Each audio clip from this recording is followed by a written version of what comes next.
کوئی صداقت نہیں تھی. ان کے انویسٹیگیٹر بھی ہنستے تھے جب ان سے گفتگو کرتے تھے کہ یہ ہم نے کیا سنگین مذاق کیا. ہم اکٹھے جیل میں تھے. حافظ عثمان صاحب نے بڑی پابندی اور خندہ پیشانی کے ساتھ جیل کا وقت کاٹا اور ہماری امامت کے فرائض بھی سر انجام کرتے ہیں. تو وہ یہ لیٹ پہنچے ہیں قومی اسمبلی میں, انہیں پہلے پہنچنا چاہیے تھا. بھارت دیر آئے درست آئے. مجھے یقین ہے کہ ان جیسے لوگ قومی اسمبلی کی زینت میں اضافہ کریں گے. یہ بہادر آدمی ہے, کبھی کسی کی خوشامد نہیں کرتے, سیدھی بات کہتے ہیں, اور اگر سیدھی بات نہ کہہ سکیں تو زیادہ دیر میری طرح رہ نہیں سکتے. میں بہت خوش ہوں, سچی بات ہے. ایسے لوگوں کو اسمبلی میں جانا چاہیے جو اسمبلیوں میں جا کے کنٹریبیوٹ کریں اور جو جماعتوں کے اندر بھی جرأت اور ہمت کے ساتھ اپنا موقف پیش کر سکیں. پاکستان اس وقت ایک مشکل دور سے گزر رہا ہے. ویسے تو جب سے ہم نے یہاں کر لیا پاکستان مشکل دور سے گزر رہا ہے, لیکن اس وقت دباؤ بہت زیادہ ہے. ہمارے سامنے بھارت ہے جو ہماری سلامتی پہ بھار کھائے بیٹھا ہے. بدقسمتی سے ہماری جو شمالی سرحد ہے وہاں پہ افغان حکمرانوں کے ساتھ بھی تعلقات کشیدہ ہو چکے ہیں, اور وہ دہشت گردوں کو روکنے میں ناکام رہے ہیں جو افغان سوائل یوز کر کے پاکستان میں آ کے دھماکے کرتے ہیں اور ہمیں ڈیسٹیبلائز کرنے کی کوشش کرتے ہیں. تو یہ کافی پریشر ہے پاکستان سے, پریشر نہیں ہے میرے خیال میں. اس کے بعد اندرون ملک بھی جو بعض دہشت گرد تنظیمیں ہیں وہ ایکٹیو ہیں. ہماری مسلح افواج, سیکیورٹی ادارے, حساس ایجنسیاں, وہ سب اپنے کام پہ گامزن ہیں اور اپنے خون سے وہ ملک کی حفاظت کر رہے ہیں. لیکن یہ سلسلہ بھی جاری ہے.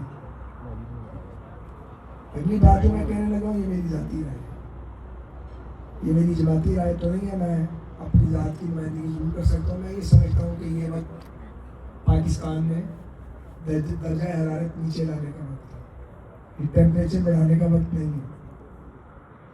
میں یہ سمجھتا ہوں ایک 50 سال کی سیاسی زندگی گزارنے کے بعد کہ ایک دوسرے کو القابات دے کے اور ایک دوسرے کے ساتھ جھگڑا کر کے راستہ دے نکلے گا.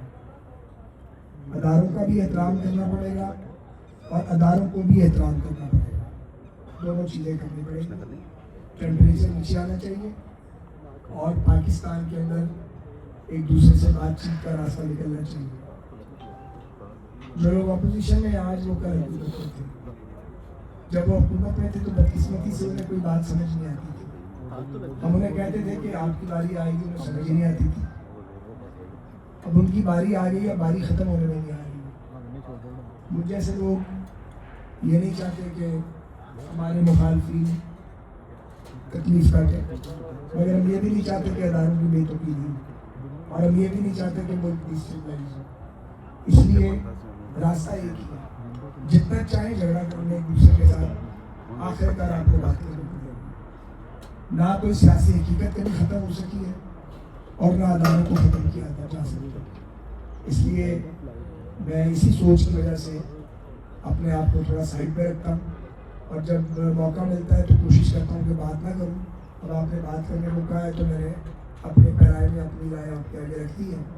اللہ تعالیٰ سے ملک کا امن ناصر ہو, اور اس ملک کی تمام سیاسی جماعتوں کو, اس ملک کے ریاستی اداروں کو, ہمارے اکابر کو, وہ اکابر حکومت میں ہیں یا اپوزیشن میں ہیں یا جو اداروں کی لیڈرشپ ہے, ان کو یہ توفیق دے کہ وہ غصے اور انا سے اوپر اٹھ کے اور تلخی سے اوپر اٹھ کے پاکستان کے لیے سوچ سکیں. اور جب آپ ایک ہاتھ آگے بڑھاتے ہیں تو آپ کو اپنی ذات کی نفی کرنی پڑتی ہے. جو اپنی ذات کی نفی کرتے ہیں اور جو اپنے دھڑوں کے مفادات سے اوپر اٹھ جاتے ہیں, وہی لوگ ہوتے ہیں جو قوموں کو مشکلات سے نکالتے ہیں. پاکستان کے 24 کروڑ لوگ اس سلوک کے مستحق نہیں ہیں کہ وہ بھوک, غربت اور ناانصافی کی دلدل میں وہ ڈوبتے رہے اور اس میں پھنسے رہے. دائرہ کا سفر ختم ہونا چاہیے اس ملک میں.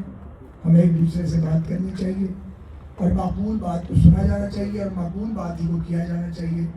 اور ہم سب کو پاکستان کے انٹرسٹ میں کام کرنا چاہیے. پاکستان کا